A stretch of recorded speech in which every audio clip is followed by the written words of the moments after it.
Hello, good afternoon or good morning, and welcome back to Orange Cameroon. For those joining us, you're on the video. That is Orange Open Doors second edition. We started in the morning with Orange Cameroon, with Orange Money, and this time around we're going to go to the Secretariat General, who is going to talk to us on regulatory information, that is going to give us regulatory information and conformity on how to go about it and some challenges. With us, we have Claude Heve, who is Chief of Regulation, and we have George Quo, who is the jurist in charge of mobile money, of Orange Money. With me on the stage, we have Ren. For those joining us, you have not met her before. For those that were there earlier when we were talking of Orange Money, she is the lady who spoke in French. So welcome back, and over to you, Ren. Hi Gisela, bienvenue ou re-bienvenue à tous. Donc on démarre tout de suite la deuxième session de nos journées portes ouvertes. Comme on l'a annoncé tout à l'heure, on allait être avec le secrétariat général. On a parlé d'Orange Money, de ses services, de ses compétences. Il est temps maintenant de passer à un domaine, on va dire, un peu plus sérieux. Je vous laisse voir le look de mon invité, Claude Hervé. Ça donne déjà le temps. Non, mais on va parler du secrétariat général. C'est peut-être l'occasion, Claude Hervé, de démystifier un peu tout ce qu'il y a autour. On est juriste, le contentieux, la conformité, le secrétariat général. Qu'est-ce que c'est concrètement? Est-ce que c'est quelque chose de contraignant? Est-ce que c'est plus facile? Donc déjà, pour démarrer, Claude Hervé Ndissima, qui est donc le PMO SG, mais aussi chef de département réglementation. Tout à l'heure, on a parlé rapidement avec nos précédents invités de la conformité, de la réglementation. On va certainement reparler, mais là, de manière plus professionnelle. On a Georges Cour, comme tu l'as dit, qui est le juriste senior en charge d'Orange Money. Mais Claude Hervé, quand on entend parler de réglementation, ça veut dire quoi être chef de département réglementation, concrètement?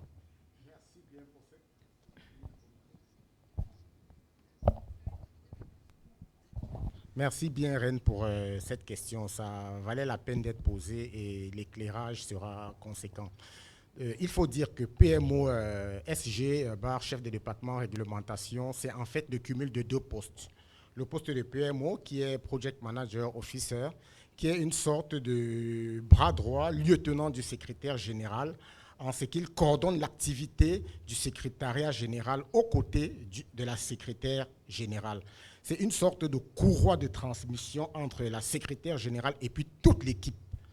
Et le poste est donc cumulé avec celui de chef de département réglementation, bien évidemment, c'est-à-dire celui qui est à la tête de toute l'activité purement réglementaire de la société, qui est un poste opérationnel dont j'ai beau être chef project manager officer qui coordonne l'activité aux côtés de la secrétaire générale, mais je reste tout aussi dans l'opérationnel côté réglementation. D'accord, ça fait quand même beaucoup à porter pour toi tout seul. Hein? Bon, ça va nous faire rire, c'est pour ça qu'on nous paye. T'as vu? Et c'est pour ça qu'on est là pour intéresser les jeunes qui seraient, qui voudraient ou bien qui ont des vocations peut-être et qui comprendront un peu mieux de quoi il s'agit. Alors, on va aller un peu plus loin parce que, comme on l'a dit, c'est une balade dans l'univers de nos métiers. Claude Hervé, allons-y, explique-nous concrètement comment est-ce que le département que tu pilotes, que tu manages, est organisé. Ok, sur le plan du poste de chef de département de la réglementation, ce qu'il faut dire, c'est que lorsque cette activité est entrée dans le secrétariat général, parce qu'il faut dire qu'au départ, nous n'étions qu'une direction juridique. C'est par la suite que la direction a pris du volume, de l'étoffe, de l'ampleur, s'est vu assigner d'autres activités. Alors, lorsque la réglementation a été ajoutée à la direction juridique pour faire le secrétariat général avec d'autres entités, alors la secrétaire générale a eu l'ingénieuse idée, dans la constitution du département réglementaire, d'associer un ingénieur à côté de quelqu'un qui avait un profil purement juridique. Ça veut dire qu'il y a le côté purement compliance, c'est-à-dire assurer qu'on est en phase avec la réglementation, et ensuite quelqu'un qui a un profil d'ingénieur technique pour nous permettre d'avoir une bonne compréhension des aspects techniques du métier. Parce que ce qu'il faut dire, c'est que, et ça c'est important de le préciser, on le verra dans la présentation, la réglementation n'est pas une activité qui est propre aux communications électroniques. Et n'est pas une activité propre à la communication électronique. La réglementation s'applique à toute activité normée, c'est-à-dire que toutes les activités ont un ensemble de textes qui les encadrent. Ça peut être le cas du domaine de la commercialisation de l'eau, le domaine du transport, pareil pour les communications électroniques. Donc, pour mieux comprendre, pour bien appliquer la réglementation, c'est-à-dire les textes à un domaine, encore, il faut comprendre comment fonctionne ce domaine. Dans le département, nous avons quelqu'un qui s'occupe purement du côté compliance, et une collaboratrice qui est en poste à Yaoundé. Et à côté, on a un ingénieur pour nous aider à comprendre les phénomènes, les actes purement techniques. Parce que si vous n'avez pas une bonne compréhension de comment est-ce que les choses fonctionnent, vous ne saurez pas comment bien appliquer les textes. D'accord. Donc, on comprend qu'il faut être très pointilleux et surtout comprendre et connaître tous les textes, Gisela, pour pouvoir être toujours en règle, parce qu'on sait que dans l'ADN d'Orange Cameroun, c'est de rester le plus possible compliant, le plus possible en phase avec la réglementation, et ce qui nous permet donc d'offrir à nos clients de très bons services pour se rassurer que nous les protégeons, parce que c'est notre devoir, de ce que Claude Hervé explique. Yeah, just to align, which means we have to at all time stay in line with not only internal but as well as a Cameroon, the state, what the state needs from us, as well as what for us to remain ethical towards our clients. Effectivement, comme Gisela le dit, avant que Rennes ne prenne la suite, la réglementation, on le verra dans la présentation que nous ferons tout à l'heure, elle ne s'applique pas que vis-à-vis de l'extérieur. C'est également vis-à-vis de l'intérieur, c'est-à-dire de nos clients internes, de nos collègues. Il y a un ensemble d'obligations qu'ils se doivent de respecter dans leurs activités au quotidien, chacun à son niveau. Et bien évidemment vis-à-vis des clients externes, appris sous le terme d'abonnés et puis administration et puis autorité de tutelle. D'accord. Mais alors, on va rapidement, avant d'aller dans la présentation, comme tu l'as expliqué, nous sommes dans les journées portes ouvertes, la découverte des métiers, de l'organisation. Claude Hervé, quelles sont les compétences, les skills, ou quel est le parcours, le cursus que les jeunes internautes qui nous suivent devraient faire pour faire partie donc d'un département ou de la direction du secrétariat juridique? Quelles sont les qualités, les compétences ou alors voilà, les aptitudes requises pour faire partie de ce département ou pour travailler au secrétariat juridique? Alors, ce que je dirais, c'est que l'idéal serait d'avoir une formation de juriste. L'idéal serait d'avoir une formation de juriste. Ce qui implique d'avoir une bonne connaissance des textes.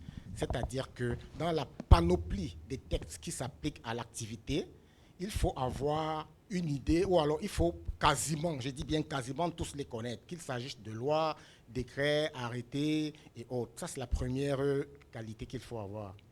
Deuxièmement, il faut avoir une bonne capacité d'interprétation des textes. Il faut savoir que dit tel texte, comment l'interpréter, comment l'orienter. Si vous n'avez pas cette qualité, vous risquez d'être à la merci des autorités qui donneront l'explication, l'orientation, la compréhension qu'ils ont d'un texte et qui voudront vous l'appliquer. Or, vous défendez les intérêts d'Orange. Donc, il faut avoir une bonne compréhension des textes. La troisième qualité qu'il faut avoir une certaine agilité d'esprit, une certaine flexibilité. Il faut pouvoir passer du domaine de la règlement des textes applicables aux ressources humaines, applicables à la comptabilité, applicables à la technique, applicables au marketing, parce que comme nous allons le voir dans la présentation tout à l'heure, la réglementation s'applique à tous les domaines de l'activité d'Orange Cameroun. Vous allez être surpris de vous rendre compte que, quand nous allons faire la présentation, que même la comptabilité, par exemple, il y a des obligations qui s'appliquent à la comptabilité, il y a des obligations réglementaires qui s'appliquent aux ressources humaines, qui s'appliquent à la distribution. Ensuite, quatrièmement, on peut le comprendre, il faut avoir une bonne capacité à gérer le stress, à pouvoir embrasser du volume, parce que du volume, il y en a. Et enfin, il faut avoir, ça c'est pas des moindres, un bon relationnel.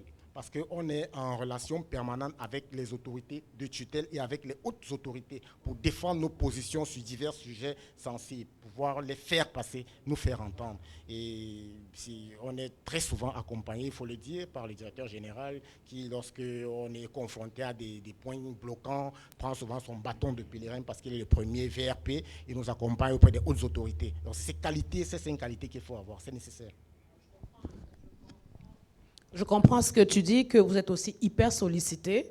Hein, Georges, j'imagine au quotidien, dans le cadre justement de la conformité des contrats Orange Money, comment est-ce que cela interagit, comment es-tu sollicité? Parce qu'on a compris de ce que Claude Hervé nous explique au-delà de ces qualités humaines ou de cette agilité intellectuelle dont il a parlé. Je pense aussi qu'il faut beaucoup de patience, beaucoup de, voilà, d'écoute. Hein.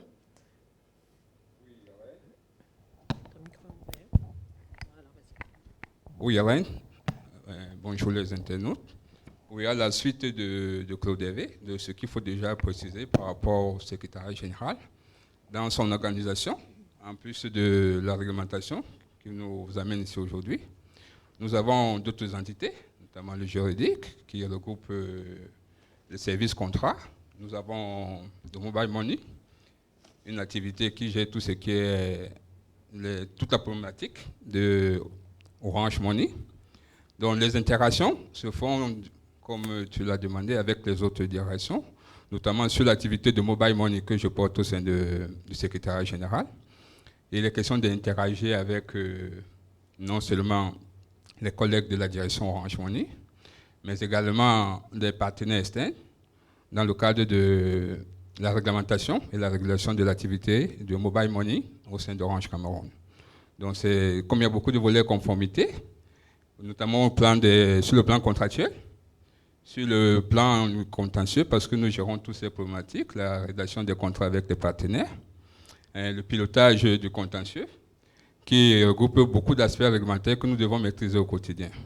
Et à côté de cela, nous avons également la problématique de la veille juridique, parce que les tests évoluent au quotidien, au regard également de l'évolution de l'activité, qu'elle soit telco ou alors qu'elle soit de mobile money. Et au quotidien, il faudrait déjà que des équipes, nous déjà imprimées, que nous puissions déjà comprendre les différents tests et nous puissions les implémenter dans le cadre de nos différentes activités. Donc c'est un peu ces interactions en interne qu'en externe et avec également les abonnés. D'accord. Merci. J'avais une petite question avant de passer peut-être à Gisela pour sa synthèse. Il est de commun, enfin, des gens disent généralement que la réglementation au Cameroun ou alors dans la CEMAC est plus sévère que dans d'autres zones, Claude Hervé. Est-ce que c'est vrai? Parce qu'on se l'entend dire au quotidien, je pense, voilà, on dit ici, chez nous, on est plus dur, on n'est pas flexible comme ailleurs. Qu'est-ce qu'il en est? Et puis, qu'est-ce qu'on devait comprendre si c'est vraiment le cas ou comment est-ce qu'on devrait le comprendre? La question de savoir si la réglementation est plus dure en zone CEMAC, je ne saurais le dire parce que du moment que la réglementation, c'est des textes de loi qui s'appliquent à une activité et donc qui s'imposent à un acteur sur le terrain, on a toujours la propension, ce qu'il faut savoir, c'est qu'on a la propension à soit à la contourner, soit à, on va dire comme ça, à ne pas... Soit à rouspéter lorsque la réglementation vous est appliquée. Ça, c'est la propension que généralement les acteurs ont. Parce que l'idéal aurait été pour un opérateur ou alors pour un acteur sur le marché qui n'ait pas de règles, qui puisse évoluer comme il veut. Donc, en toute honnêteté, je ne saurais dire que la réglementation est plus stricte en zone CEMAC que dans d'autres espaces. Peut-être que Georges, qui est un peu plus en profondeur dans la réglementation en matière des produits financiers, peut nous donner son point de vue sur la question. C'est-à-dire la zone CEMAC par rapport à la zone de l'Afrique de l'Ouest, qui est plus CEDEAO, qui est plus avancée, on va dire comme ça, en matière de pratique même de ce service. Oui, à la suite de Claude Hervé, bon, on dit souvent la loi est dure, mais c'est la loi. Parce que la réglementation, elle s'impose à tous. Elle n'est pas spécifique à quelqu'un en particulier. Donc, lorsqu'il y a un texte de loi, une réglementation bien précise, nous devons simplement l'appliquer et s'y conformer. Bon, Par rapport à l'Afrique de l'Ouest, parce qu'on a l'impression que la nôtre est beaucoup plus rigide, je peux dire qu'elle est peut-être un peu plus rigoureuse en termes d'opérations financières. C'est un peu plus de rigueur dans les opérations que de rigidité. Oui, c'est ce que je peux donner comme précision. D'accord. Gisela, over to you. Okay, just to get back to George, you said something that the law is hard, but must be respected because it's the law. It's not set for one particular person, but it is set for all. Coming to that, just want to get some clarifications, if I heard you well, for those English speakers that are connected. The question that Rain asked was about that we have more stringent measures or for Cameroon than for the rest of the countries within the CEMAC zone. Exactly. And if I heard you well, Hervé, what you said is it's not about CEMAC zone, but it's that the regulations are put for everybody, and we have an obligation to either respect it or not to respect it. And Orange Cameroon, for one, has chosen to respect and implement those laws. Is that what was said? Just to make sure I heard you well. Merci Gisela. Si je reprends ta question pour me rassurer que je l'ai bien comprise. Elle est de savoir si à Orange Cameroun, nous respectons la réglementation. Oui. Ok. On a très fait bien. le choix de Oui, respecter oui. la réglementation. Ce que je peux dire sur ce point, c'est que à Orange Cameroun, on a fait le choix d'être totalement compliance, en amont comme en aval. Ça veut dire quoi? Dans un premier temps, il y a un travail de sensibilisation que nous faisons au secrétariat général. Nous travaillons de façon transverse avec toutes les entités. Nous faisons un travail de sensibilisation. On a des réunions régulières pour éduquer, on va dire comme ça, toutes les entités sur les obligations qui sont spécifiques à leurs activités et au strict respect. Et nous leur indiquons que nous nous tenons à leur disposition quand ils ont le moindre doute sur un acte qu'ils doivent poser, une action qu'ils doivent faire. Ça, c'est en amont. Et ça, c'est suivi par des tableaux de bord. Très bien. En aval également, parce que il peut se trouver qu'en interne, des collègues, peut-être par mégarde, posent des actes dans le cadre de leurs activités. Lorsque nous avons vent, nous revenons vers eux pour attirer leur attention sur les risques encourus s'ils posaient ces actes, s'ils continuaient dans ce sens. Donc c'est en aval et c'est en amont.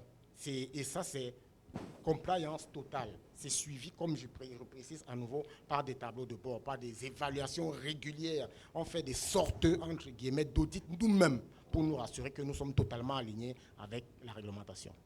Okay, thank you. So what I get from there is Orange Cameroon, for those of you listening and anybody that wants to get into Orange Cameroon for the Secretariat General, know that it's 100% compliance. There are no shortcuts. Orange does not condone with anybody that will not follow the rules and regulations or the laws that govern the country and govern Orange Cameroon. 100% compliance. Now, coming to the skills that you said earlier, there was a question that was asked on the kind of skills that are needed. If somebody is going to come into Orange Cameroon, there's a set of skills that you actually listed, which I took down and I would like to share with the persons to make sure we are all aligned. You said for skills for somebody who wants to get into Orange Cameroon and work in the Secretariat General or the General Secretariat, what you need to do is it's advisable that you have a training in the legal or in jurist. You have a training as a jurist. And if you have the skills as a training as a jurist, in addition to that, be able to understand the texts that govern the laws and regulations around this career phase. And above that, have a capacity, you really did stress on this, a big capacity to manage stress, as well as to manage a hefty load or bulk of work, which you gave the example of contracts coming in here and there, which George himself also made mention of that. Contracts that you have to do with the Orange Money and cross-sections, transversal contracts, as well as understanding laws and regulations, or understanding laws that are linked to specific directions. You made mention of human resource. If we're going to work with human resource, we have to understand laws that manage those directions, or finance laws and all. So the skills that the person has to do is need to have an understanding of texts and laws, have the ability to you talk about explaining De or comprendre, d'adapter au contexte, c'est ça. Yes. De pouvoir les Have- traduire. Yes, have the ability as well to communicate this information to authorities. C'est ça. So there is a skill of the jury skill you need. There is a skill of stress management. Stress management. Have the ability to work, to have a heavy bulk of Un work bon that carnet you d'adresses must aussi. manage. Oui. Yes, and then the understanding text as well as ability to communicate yourself, or to communicate to authorities to understand. Tout à I fait. think those were the 5 skills that you gave for this. Okay, thank you. Ok, donc je pense que si en termes d'introduction on a un peu fait le tour, on a compris que au-delà d'être le gendarme, hein, pour ce qui est en interne, comme on a dit, aussi en externe, de pouvoir faire ce relationnel-là, mais surtout, on le sait, les chefs de produits, les marques, le marketing va venir avec des produits, de nouveaux services, parce qu'il faut gérer la concurrence, il faut gérer le marché. Il a dit qu'il faut savoir absorber pour être sûr qu'on a le droit de commercialiser un produit, de commercialiser un service. Mais Claude Hervé l'a dit aussi en interne, c'est de voir que voilà, les collègues qui ne maîtrisent pas, parce que c'est un domaine qui n'est pas, qui ne relève pas des capacités de tout le monde, s'assurer que les autres comprennent son métier et comprennent qu'il y a des risques à ne pas suivre ce qu'il a recommandé. Donc, chers auditeurs, je pense qu'on a suffisamment chauffé un peu et on va rentrer directement, parce que je crois qu'il y a beaucoup de choses à découvrir sur la réglementation. On a l'impression d'entendre un peu tout ce qu'on a entendu, que c'est assez contraignant, c'est assez dur. On a dit pas rigide, mais rigoureux. Je pense que ce sera l'occasion avec Claude et Georges de savoir si la conformité ou le fait qu'Orange, par exemple, ait décidé d'être 100% compliant, c'est une contrainte, c'est un défi. Est-ce que c'est difficile? Est-ce que ça permet quand même de faire notre job? On va écouter Monsieur Claude Hervé Ndissima, accompagné de Georges. Ok, merci. Alors, on va partir plein dans la présentation, hein. Alors, le thème qui a été retenu, c'est la conformité réglementaire, contrainte ou défi.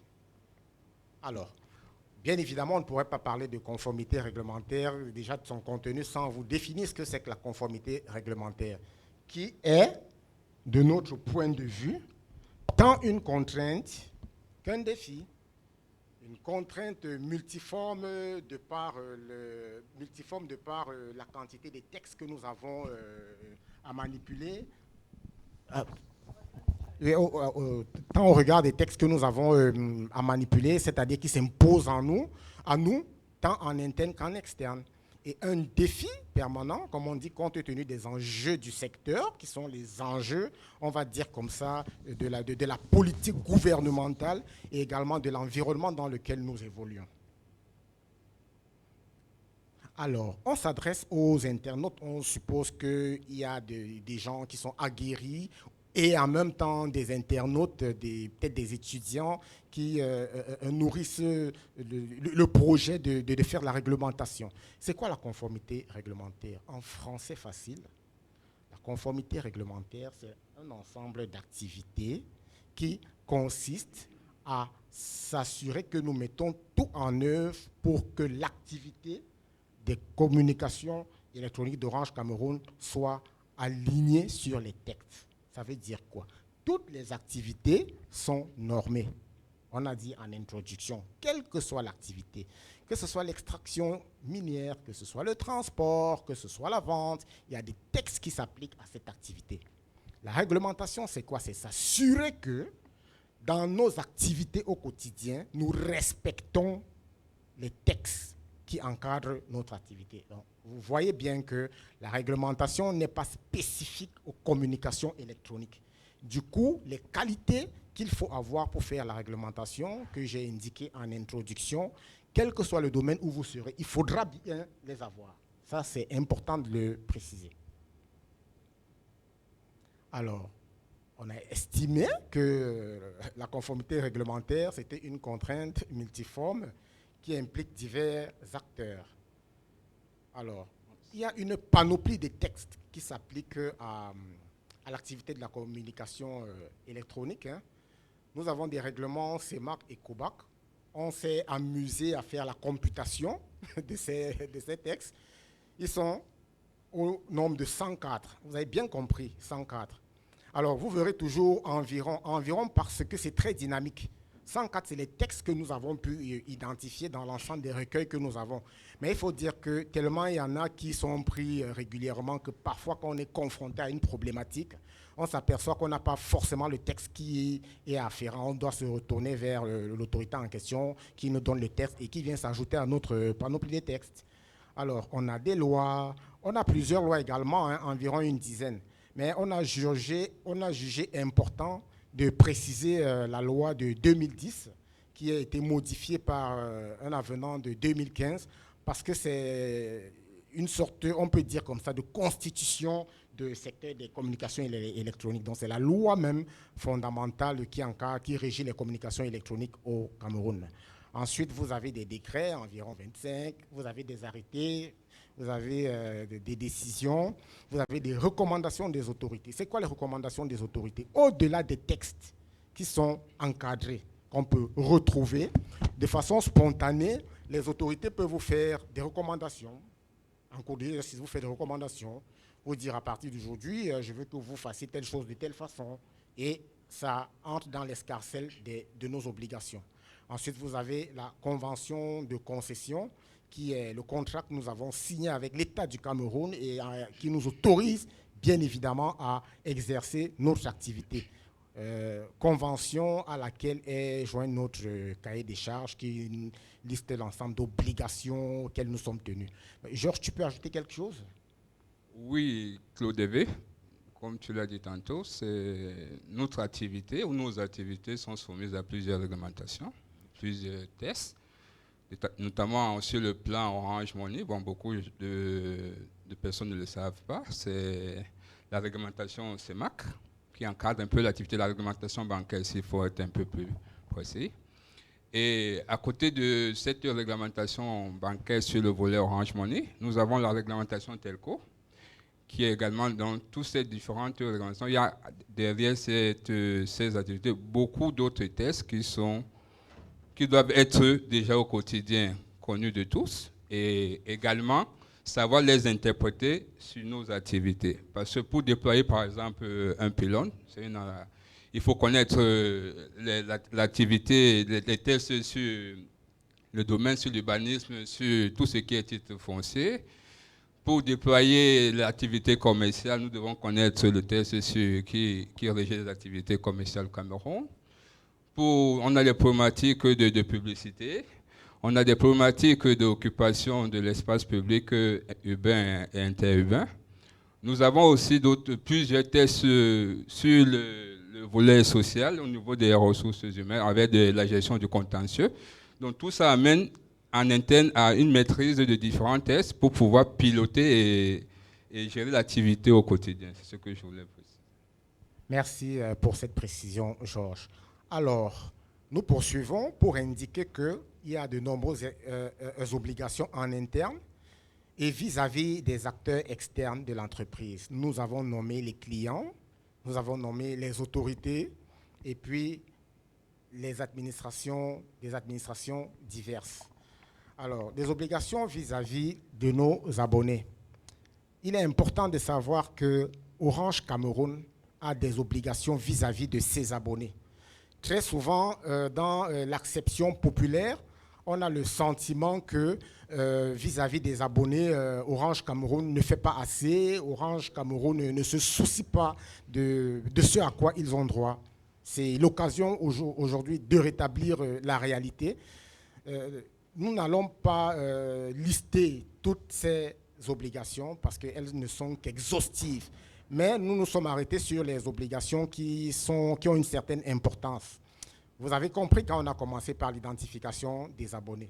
et des terminaux. Orange Cameroun, bien évidemment, a l'obligation d'identifier les abonnés lorsqu'un client vient souscrire à un produit ou à un service Orange et qu'il devient un abonné. On a l'obligation de l'identifier. On a l'obligation d'établir avec lui un contrat de souscription. On a l'obligation de répondre à leurs réclamations. Ça, c'est très important parce que, contrairement, et ça je le répète, à ce que les clients ou alors les abonnés croient, Orange Cameroun met un point d'honneur à répondre à leurs réclamations. Et nous rappelons ici que c'est une obligation à laquelle le régulateur tient et qu'il y a tout un délai qui encadre l'espace dans lequel les réclamations doivent être répondues. C'est notamment de 15 jours. Donc, et ça également, c'est suivi à la lettre. Nous mettons un point d'honneur sur cet aspect. On a des tableaux de bord à ce sujet. On a des obligations vis-à-vis des autorités. Alors là, il y en a une pléthore. C'est-à-dire que les autorités, il y a des obligations des obligations d'information, par exemple, qui répondent à une certaine fréquence, trimestrielle, mensuelle ou alors annuelle. C'est des informations qu'on doit communiquer aux autorités de tutelle. Nous avons les obligations, par exemple, de leur communiquer les effectifs de notre entreprise par souci de transparence et par classification socio-professionnelle. Ça, c'est une obligation qui est propre en interne aux ressources humaines. Nous avons, par exemple, l'obligation de transmettre au régulateur l'état financier certifié de l'année N-1. Vous voyez, ça, c'est une obligation qui est relative à la direction financière. Nous avons, par exemple, je vais terminer là, l'obligation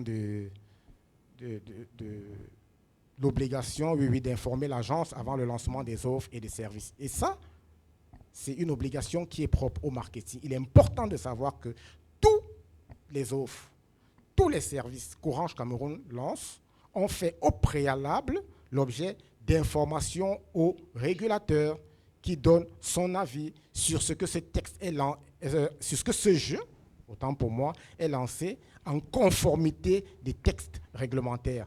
Vous voyez donc que divers aspects de notre activité sont encadrés. Quand je dis divers, c'est un euphémisme. Toutes les activités de d'Orange Cameroun sont encadrées sont encadrées par des textes. Alors, les obligations que nous avons, elles ne sont pas qu'externes, elles ne sont pas que vis-à-vis de ce que nous avons appelé les clients externes, mais elles s'appliquent également aux clients internes.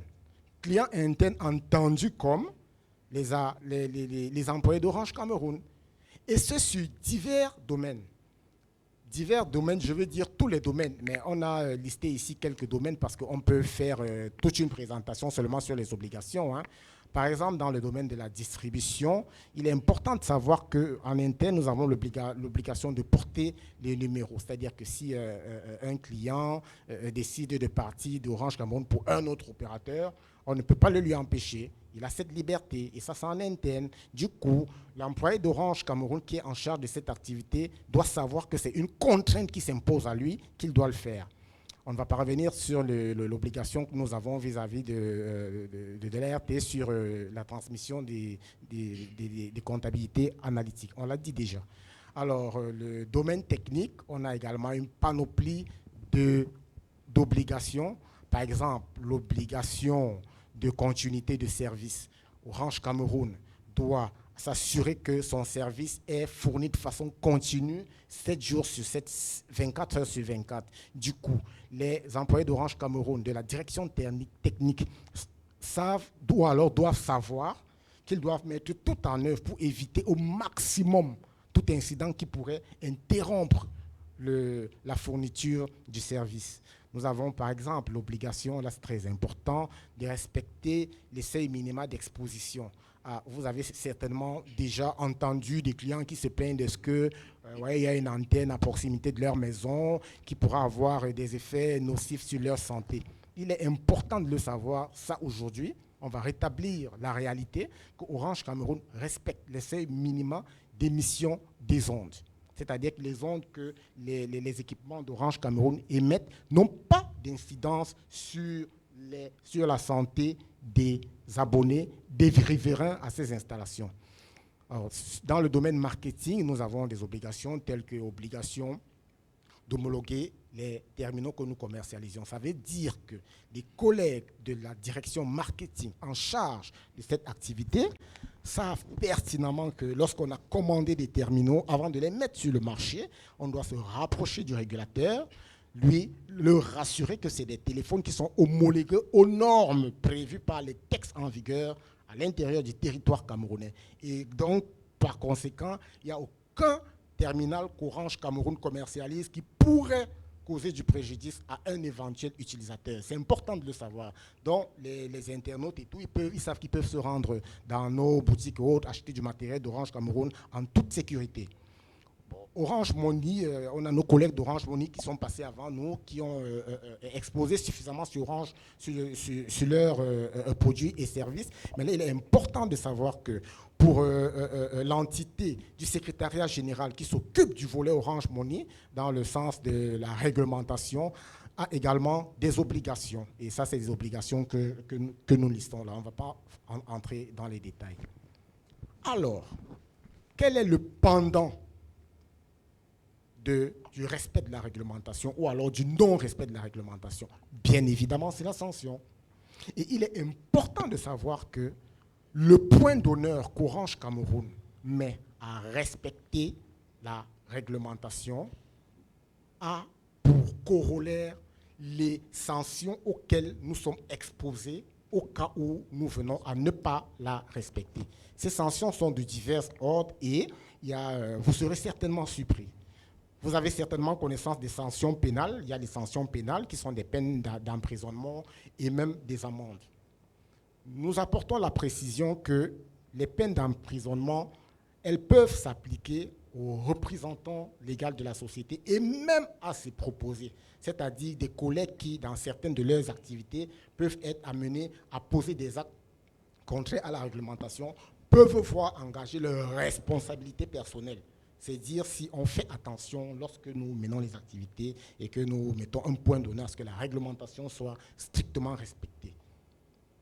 On a des sanctions pécuniaires, c'est ce qui est surtout au devant de la scène et dont les clients, les abonnés et même le public a connaissance. Et il faut préciser ici que les sanctions en matière de communication électronique se chiffrent en millions, sinon en milliards. Donc, tellement elles sont importantes, nous faisons tout pour les éviter. Alors, il y a des sanctions administratives qui ne sont pas de moindre importance. Au contraire, c'est important de le préciser. Les sanctions administratives, c'est à 3 niveaux. Orange peut se voir réduire la durée de son titre d'exploitation. Parce que notre titre d'exploitation, c'est notre convention de concession, qui est la convention, ou alors le contrat qu'on a signé avec l'État du Cameroun, qui nous autorise à exercer cette activité. Elle est encadrée dans une durée qui est de 15 ans. Alors, parce que Orange Cameroun, éventuellement, a fait l'objet d'une irrégularité et s'est vu sanctionné, il est important de savoir que la sanction peut consister à réduire d'un an la durée de sa concession. Je peux vous rassurer que le préjudice est énorme si d'aventure ça doit arriver. Orange peut se voir suspendre son titre d'exploitation pour une durée d'1 mois. Le plus grave, on n'y arrivera certainement jamais. Parce que, comme on vous a dit, nous mettons tout en œuvre pour que la réglementation soit respectée en interne, tant que dans nos rapports avec l'extérieur. Alors, comme je disais, le plus grave, c'est le retrait du titre d'exploitation. Vous pouvez imaginer les conséquences. Si aujourd'hui l'État du Cameroun devait retirer la concession d'Orange Cameroun, avec les conséquences sociales, les conséquences ci, les conséquences ci, même en termes d'emploi direct, emploi indirect, vous pouvez bien imaginer. Donc ça, c'est la panoplie de sanctions auxquelles Orange Cameroun peut être arrivé à s'exposer. Georges, tu veux ajouter quelque chose? Oui, Claude Hervé. Pour être un peu plus factuel, parce qu'en termes de sanctions, bon, si le client peut ne pas connaître le collègue, par exemple, une mauvaise identification peut donner lieu à des sanctions en termes de dizaines, voire de milliards de francs CFA. Donc, c'est ce que nous devons connaître. Lorsqu'on demande au client de produire sa CNI, ce n'est pas souvent pour le déranger, Très simplement pour que lui-même se conforme à la réglementation et nous également derrière. Parce que le risque encouru, aussi bien pour lui, c'est qu'il se retrouve en difficulté parce que quelqu'un aurait eu une mauvaise identification qui peut le conduire directement, même en prison, parce qu'il y a des personnes qui donnent des pièces d'identité à des tierces personnes, me faire identifier, et cette personne va commettre une infraction. Et derrière, il peut se retrouver en difficulté. Et le collègue également derrière, qui aurait enregistré une mauvaise identification, parce qu'aujourd'hui, il faut que tout le monde le sache. Nous avons des réquisitions de la police judiciaire qui demandent que soit communiquée même l'identité du collaborateur qui aurait effectué une mauvaise identification. Donc les sanctions, quand Claude Hervé a parlé de sanctions pénales derrière, ça peut entraîner aussi bien le client et le collègue qui s'est rendu coupable d'une infraction à la réglementation en vigueur. Donc c'est important de le savoir. Il y a aussi une problématique sur le Orange Money, parce que j'ai vu une question tantôt sur pourquoi Orange ne remboursait pas les transferts par erreur, ou l'argent est envoyé par erreur. Ce n'est pas Orange qui le décide, c'est la réglementation qui l'interdit. Parce que lorsqu'on se réfère à la réglementation CEMAC, il est interdit de retirer l'argent d'un compte du client et de le restituer à l'expéditeur. Parce qu'on parle de l'irrévocabilité d'une opération, aussitôt qu'elle est effective, Orange n'a plus le droit d'entrer dans le compte d'un client et de renvoyer, même si derrière il y aurait eu erreur dans la transaction. C'est ce que les abonnés doivent savoir. Ce n'est pas le fait d'Orange, mais c'est la réglementation qui l'exige, notamment une réglementation CEMAC de 2016 sur les incidents de paiement. Et tout à l'heure, Claude Hervé parlait d'expérience client, de réclamation. Donc, pour aller dans comme tu parlais d'identification, j'ai un problème, j'ai une réclamation à faire. Si je ne suis pas correctement identifié, ça va être difficile aussi de suivre mon dossier parce que voilà, j'ai eu un problème du crédit, on parle soit de disparition de crédit ou tout autre incident qui peut intervenir dans la gestion de mon téléphone, de ma SIM. Si je ne suis pas correctement identifié, c'est assez compliqué au niveau d'Orange Cameroun que mon dossier soit suivi. Tout à l'heure, Georges a parlé, ça peut être une agression. Je peux être agressé, je peux me faire cambrioler. Je viendrai demander à Orange de m'aider. Mais si mon numéro n'est pas correctement identifié, comme tu l'as dit, il y a des choses qui ne pourront pas être suivies forcément. D'accord, donc on va continuer parce que je sais qu'il y a certainement des questions qui arrivent et que la présentation est encore assez fournie.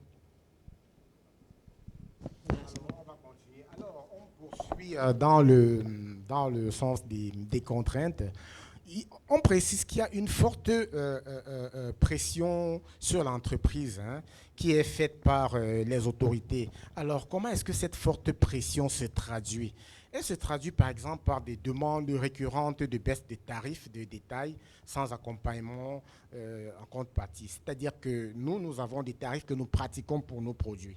Et il faut bien savoir qu'un tarif, il n'est pas pris au hasard. Il y a des éléments constitutifs d'un tarif qui sont des éléments objectifs. Alors, quand les autorités nous demandent de procéder à des baisses sans pouvoir expliquer le fondement, les motivations de leurs demandes, c'est des très fortes contraintes que nous subissons. Quand on nous demande, par exemple, de réduire le nombre de nos offres, alors le marketing design des offres en fonction des réalités du marché. Ça, c'est clair, en fonction de la demande, en fonction de ses objectifs, des offres qui sont segmentées en fonction des besoins. Quand les autorités nous demandent de réduire le nombre d'offres, il faut avouer que c'est une contrainte qui ne repose sur aucun élément objectif. Et ça, c'est des pressions que nous devons pouvoir gérer. Lorsque les autorités demandent, par exemple, demandent à augmenter ou alors projettent d'augmenter le montant des redevances que nous devons payer vis-à-vis de l'ART, là également, c'est une contrainte qui, il faut le dire, nous cause beaucoup de torts, beaucoup de préjudices, parce qu'il est important dans une activité de faire des projections. Et vous faites des projections sur ce que vous savez devoir payer aux autorités. Lorsqu'un matin, on vous indique que ce que vous devez payer va passer du simple au double, au triple, ou elle va être multipliée par 10, vous pouvez imaginer ce que ça fait comme contrainte. Alors, il y a également des paiements de demandes de paiement de factures non échues. Ça encore, c'est un autre souci auquel on est confronté. Les factures sont payées à des échéances déterminées. Lorsque le régulateur vous demande de payer une facture qui n'est pas encore échue, c'est difficile. Vous devez le lui opposer. Mais il revient, il met beaucoup de pression et ça dégrade la nature de vos rapports. Ça, c'est une série de pressions comme ça que nous subissons. Et également, ces pressions ne sont pas, c'est pas exhaustif, hein, mais c'est les plus importantes que nous avons tenu à indiquer. Parce que comme on l'a dit au départ, on peut faire toute une journée à présenter seulement, à faire une présentation sur les contraintes sur les pressions que nous subissons. Nous sommes également exposés à une insécurité juridique et réglementaire. Alors, c'est peut-être un bien grand terme, mais après, c'est en français facile, c'est quoi? C'est lorsque une entreprise exerce, elle fait des projections, elle fait des projets. Elle se dit, on est en janvier, en décembre, voilà où je vais arriver, sur la base des obligations que j'ai, sur la base des avantages qui me sont concédés dans ma convention de concession.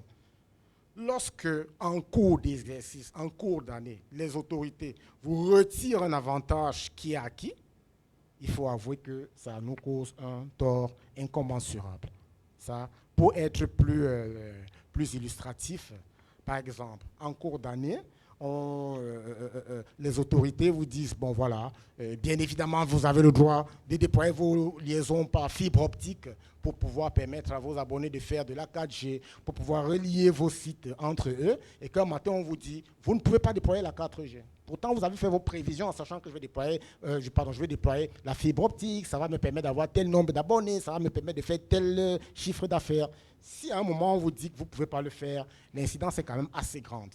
Et ça c'est comme j'ai dit, une insécurité juridique. Vous avez la tentative de modifier unilatéralement les dispositions de notre convention. Là également, c'est une insécurité, je dirais, qui est la plus criarde, parce que notre convention de concession, c'est important de le dire, prévoit que toute modification de son contenu doit se faire d'accord partie, c'est-à-dire Orange et l'État du Cameroun.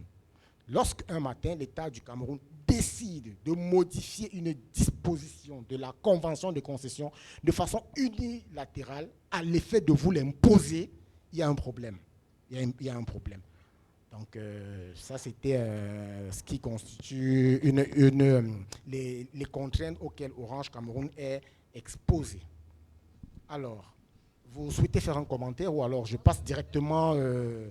tout à fait, je passe... Tu vas terminer, puis Gisela pourra faire une synthèse pour nos internautes d'expression anglaise. Tout à fait. Alors, la conformité réglementaire, c'est également un défi. Comme j'ai dit, pour nous, compte tenu des enjeux du secteur et de l'environnement dans lequel nous évoluons. Ah bon, on sait bien ce que c'est qu'un défi. Hein. C'est quelque chose qui est difficile à atteindre, quelque chose pour lequel il faut batailler, il faut ramer. Malgré les contraintes qui s'imposent à nous, il faut quand même les atteindre. Alors, premièrement, on a des rapports non sereins avec les autorités de tutelle.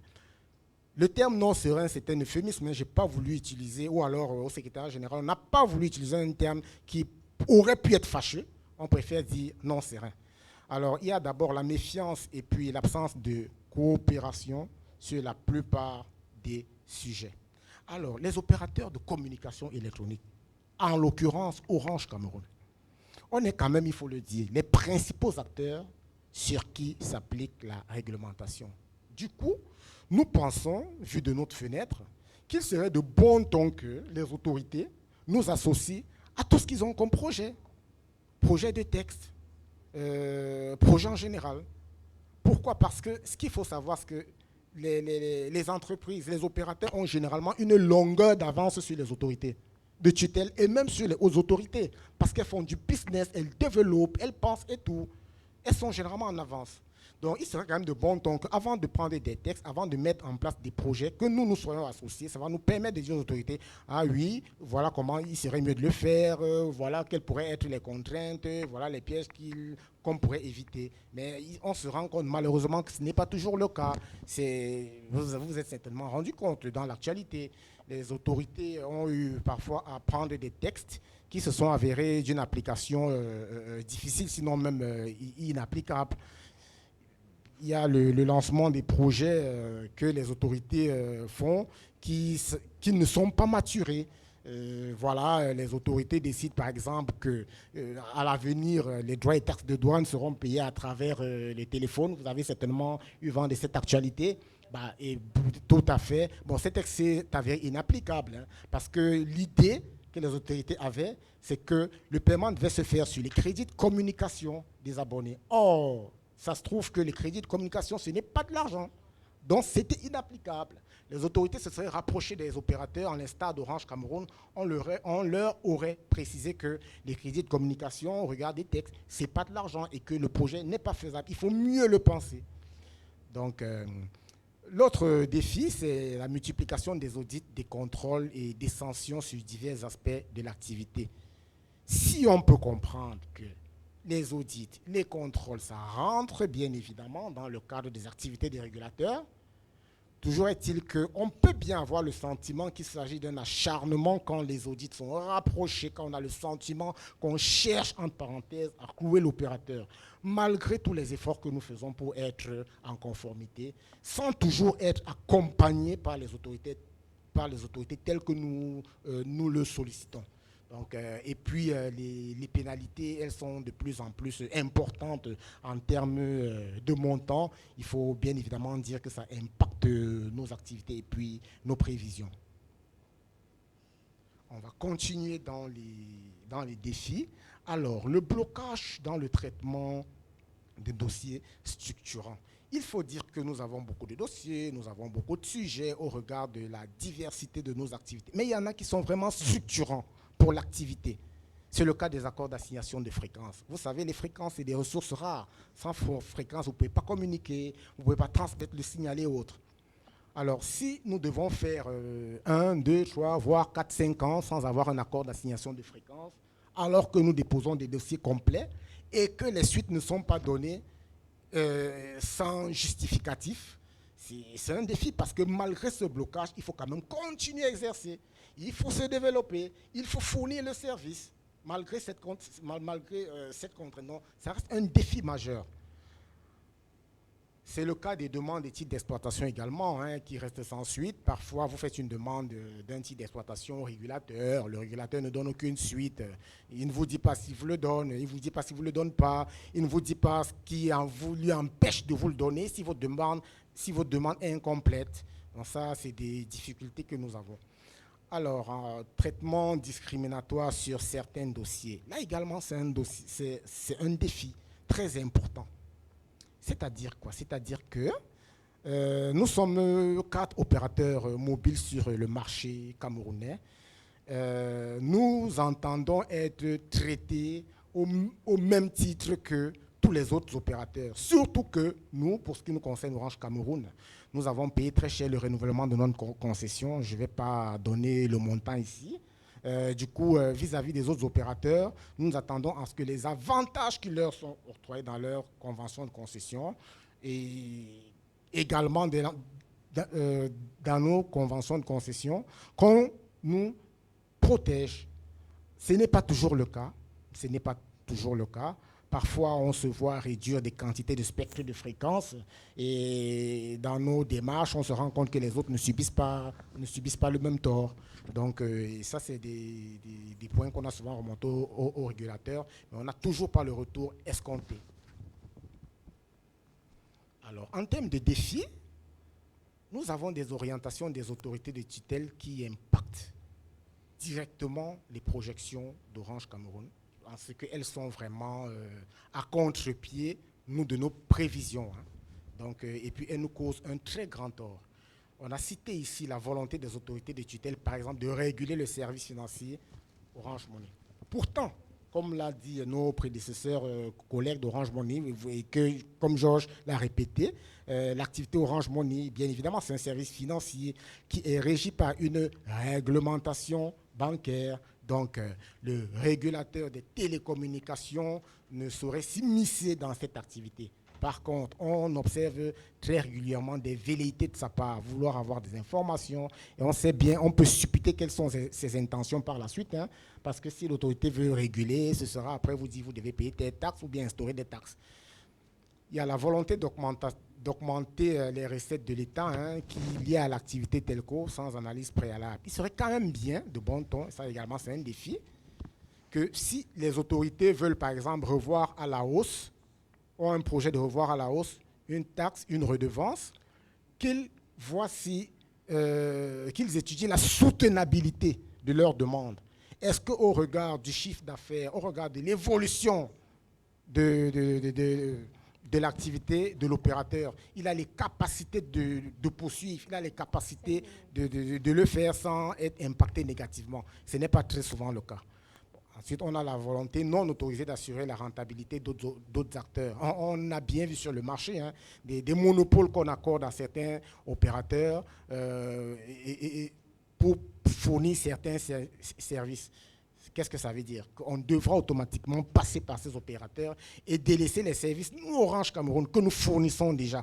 Et on voit quelles sont les visées de l'État. C'est pour renflouer généralement ces opérateurs. Alors, on a les réalités du secteur des télécommunications. Alors là, ce qu'il faut dire, c'est que l'État a un projet, le projet d'émergence du Cameroun en 2035, pour ce qui est du domaine des télécommunications. C'est vraiment le tout numérique, le tout numérique. Mais il faut bien se dire que tout ça, on ne peut pas y arriver compte tenu de la faiblesse des réseaux d'infrastructures en fibre optique. Ça, c'est une réalité. Le maillage du territoire, ce n'est pas encore ce qu'on aurait pu espérer. Pourtant, Orange Cameroun avait de bons projets, de bonnes projections sur ce point. Il y a l'instauration de monopoles qui sont contre-productifs. Monopole, oui, si on voyait les résultats des opérateurs à qui on les accorde. Mais aujourd'hui, c'est des monopoles qui plombent plutôt le secteur. On a des tarifs qui sont excessifs pour la bande passante parce que pour accéder à l'international, on est obligé parfois de passer par un opérateur dont je ne vais pas citer le nom et qui s'avère avoir des tarifs qui sont vraiment exorbitants et qui ne nous permettent pas de rentrer toujours dans nos comptes. Puis il y a la qualité de service d'opérateurs de transport dont par qui on est obligé de passer qui ne respectent pas les standards. Et donc, mais on est obligé quand même. Donc, on a compris aujourd'hui que lorsque les abonnés se plaignent parfois de la qualité de service, il est important qu'ils sachent à partir d'aujourd'hui que ce n'est pas du fait d'Orange Cameroun. Orange Cameroun met en œuvre tout ce qu'elle peut. Mais si on doit la straindre de passer par un opérateur qui, lui, de son côté, n'assure pas cette qualité de service, on peut comprendre. On en a terminé, on pourra passer ensuite aux questions. Merci beaucoup Claude Hervé pour cette présentation passionnante et très passionnée d'ailleurs sur comment comprendre la réglementation aujourd'hui. Nous avons retenu qu'il y a à la fois des contraintes auxquelles nous sommes astreints c'est bien cela, et puis qu'il y a des défis qu'il faut relever mais au quotidien. Mais à la fin de la journée, c'est pour satisfaire nos clients.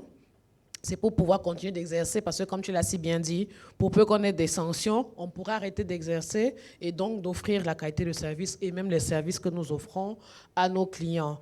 Donc, à date, nous avons besoin de comprendre. On va peut-être rapidement, avec toi, Gisela, clôturer sur les quelques questions qu'il peut y avoir s'il y en a. C'est vrai que nous avons un peu le temps qui court après nous.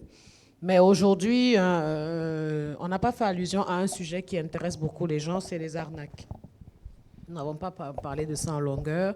Donc, il faudrait peut-être que, si rapidement, tu peux nous dire qu'est-ce qu'on peut savoir à ce sujet. Et je pense que s'il n'y a pas des questions.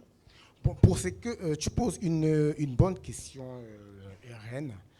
Ce qu'il faut déjà dire, c'est que Orange Cameroun fait régulièrement des campagnes de sensibilisation sur tout type de support pour attirer l'attention des clients sur la nécessité d'être prudent lorsqu'ils utilisent le téléphone, tant pour ce qui est de la communication, leur crédit de communication, que pour Orange Money.